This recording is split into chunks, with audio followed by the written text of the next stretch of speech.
Hey everyone! So, for today's discussion, i-share ko sa inyo paano nababasahin yung tinatawag nating COR, yung most commonly marinig yung COR. Ibig sabihin yan, Certificate of Registration or yung Tax Form 2303. So, normally, if done ka na sa pagpaprocess mo ng papers as a new business owner sa BIR, nasubmit mo na yung halimbawa, yung requirement, DTI, mga IDs, yung mga sworn declaration or affidavit. Basta, nasabit mo ng lahat, kompleto ka na. Ang gagawin ni BIR sa'yo, bibigyan ka niya ng tinatawag na COR or yung Certificate of Registration. So, ano ba yon?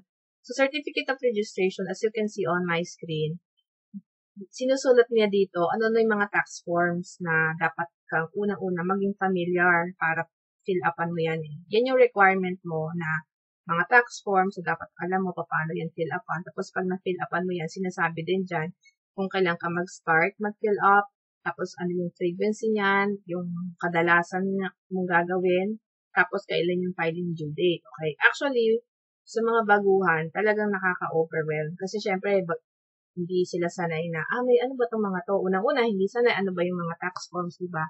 Kaya, allow me to help you paano yun i-interpret. Pag nakatanggap kayo ng COR, katulad ng ganito, hindi ko na pinakita yung buo for data privacy purposes. Ito lang naman yung importante nyo makita. Well, actually, yung top part, yung pangalan nyo, yung address nyo, anong RDO yun. But this purpose is to share with you paano nyo siya babasahin, okay? Anong familiarity nyo sa tax forms, ha? So, tingnan nyo, kailan ba kayo nag-register? You registered here ng June 5, 2024, di ba? So, makikita rito, nag-register ka ng June 5, 2024, so that means, yung mga tax forms na nilagay dito, kailan mo siya mag-start i-file. So, sabi niya dito, ang percentage tax quarterly, ang start ng filing date niyan, June 5. Hindi ibig sabihin, June 5 ka mag-file. Ang ibig sabihin niyan, diyan yung covered period. For example, ito percentage tax quarterly, June 5. Sa percentage tax, of course, ang ibig sabihin nito, isa to sa mga business taxes na you need to pay whether nag-profit ka or na-loss ka sa business. Okay? Ang basis nito, yung total na benta mo for the entire period. Halimbawa, sa case na to, sabi niya, percentage tax quarterly. So, babayaran mo siya 3%. Sabi ko nga dito, June 5 ka nag-register. So, ang period covered niyan would be from April 1 to June 30. Okay? Kung April 1 to June 30, sa June 5 ka nag-start, from June 5 to June 30 na benta mo, kukumputin mo yon. Okay? Sabihin natin ang benta mo nun is 30,000. Kung 30,000 ang benta mo, tapos sinasabi ko nga magbabayad ka ng 3%, ang babayaran mo na business tax is 900 pesos. Okay? Kung 900 pesos na yun, paano mo siya babayaran? Siyempre, mag-fill up ka ng form na sinasabi niya 2551Q. Saan mo naman fill up niya? Siyempre, magda-download ka. Meron ako separate video diyan. Magda-download ka, tapos ng tax form, tapos dito mo fill upan. Okay? Kita ko lang. Pero, may separate video tayo dyan, ha? For example, yan. Sulat mo halimbawa dyan yung TIN mo. This is just for demo purposes. Hindi natin ito ikukompleto. Hanapin mo rito, 2551Q. Okay? Itong tinatawag na 2551Q, dito tayo, sa merong version 2018. Tapos, click mo yung fill up. May separate video ako paano ito gawin. I'm just showing you saan, high level. So, dito mo siya fill upan. Kung paano, yan, dito mo siya fill upan, kung magkano babayaran mo. For example, dito, di ba, percentage tax ka. Sabi natin, 30,000. Kung nag-fill up ka na for second quarter, ida-drop down mo yung 0.010. Kasi yan yung 3%. So, 900. Okay? So, that's how it's being done. So, kung halimbawa, nangyari naman sa'yo, June 30 halimbawa ang registration date mo, di ba covered ka pa rin? Hindi mo pwede sabihin, June 30 wala nga akong benta eh. Okay, wala kang benta ng June 30, pero may tinatawag tayong zero filing. Magpo-file ka na zero, halimbawa dito, wala kang benta, lagay mo lang dyan, zero. Kasi wala naman 0 times 30% is 0, right? So, file mo pa din yan. Zero filing nga lang. I have a separate video paano ginagawa yun. So, that's how I'm guiding you. Kung June 30 ka, covered ka pa rin ng second quarter kahit wala kang benta. Okay? So, ganun yon. Hindi June 5 ka gagawa. Hintayin mo to.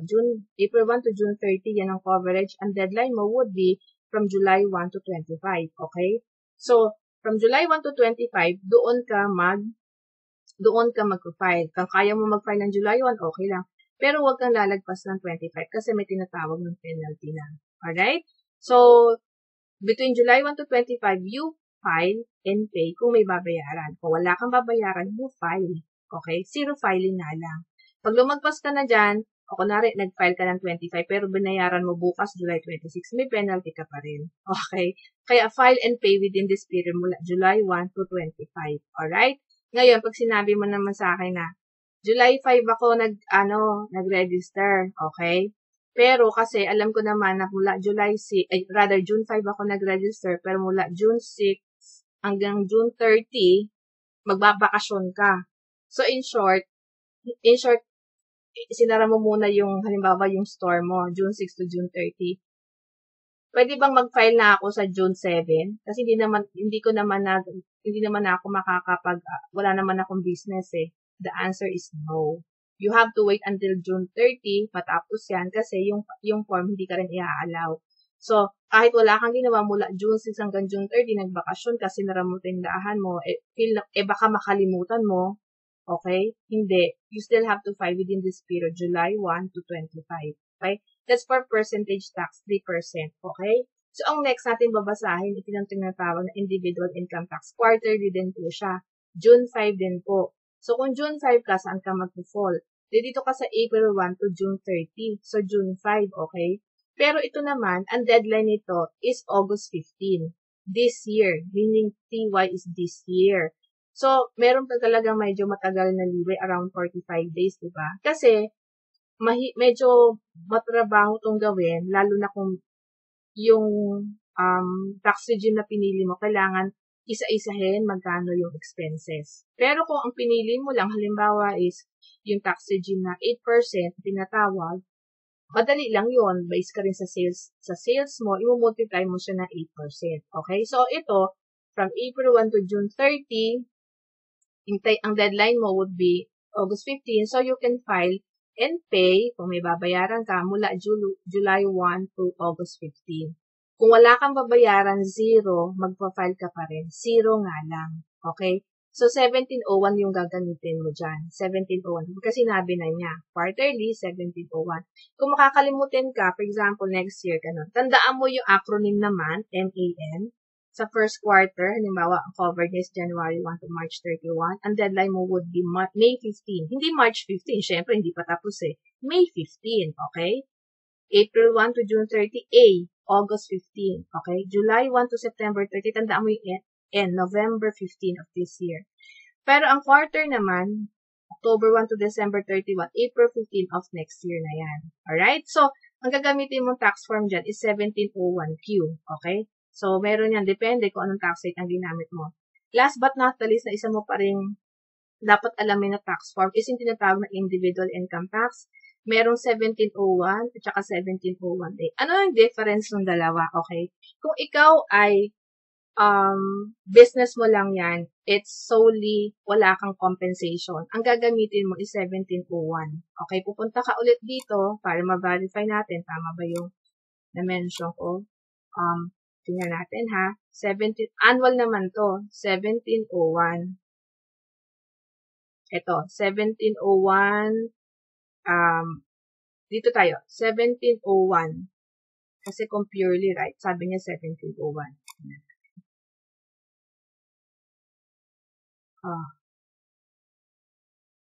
1701, dapat itong annual.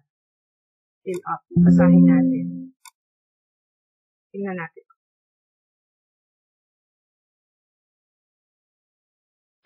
1701 rather is for mix. Ibig sabihin pala nito meron kang compensation. Okay? May profession ka. So, pipili ka rito. Single proprietor ka na, tapos compensation ka pala. Kung 1701. Pero tingnan natin ang 1701A. Screen. 1701A. Ayan. 1701A. Na-i-interchange ko talaga yan. Ayan. 1701A pala. Pag ang business mo lang is purely sari-sari store o basta purely business, wala kang compensation, ang pipilapan mo pala is 1701A. Okay? Ang 1701A naman, pag pinilapan nyo po yan, mula start ng business nyo, for example, alright, tandaan po natin yan, pag annual income, tapos purely business, 1701A. Okay? Yun. So, kung ang business mo nag-start ka ng June, okay, June 5 until December 31, magkano yung kinita mo, file mo yan sa April 15, ang gagamitin mong tax form kung purely business is 1701A. Okay? Pero kung halimbawa po, meron kayong compensation, nagtatrabaho kayo, pupunta kayo dito sa 1701. Kasi tingnan niyo po ang nakasulat. Sabi niya sa 1701, including individuals, including mixed income earner. Ibig sabihin ng mixed income earner, businessman ka na, masipag ka, meron ka pang employer compensation. Pipiliin niyo po yung dalawang yan. And then, from there, i-identify niyo anong mga tax rates na applicable sa inyo. Pwede niyo sabihin na, okay, mixed income ako, pero I'm choosing 8%. Okay. Or, professional ka, I'm choosing 8%. So, doon niyo po siya fill upan. This is for annual, ha? Alright. So, that's how it's being read. Yung inyong income tax, ang inyong certificate of registration. So, if you have additional questions, please mag-comment lang kayo below so I can entertain them. Alright? Thank you.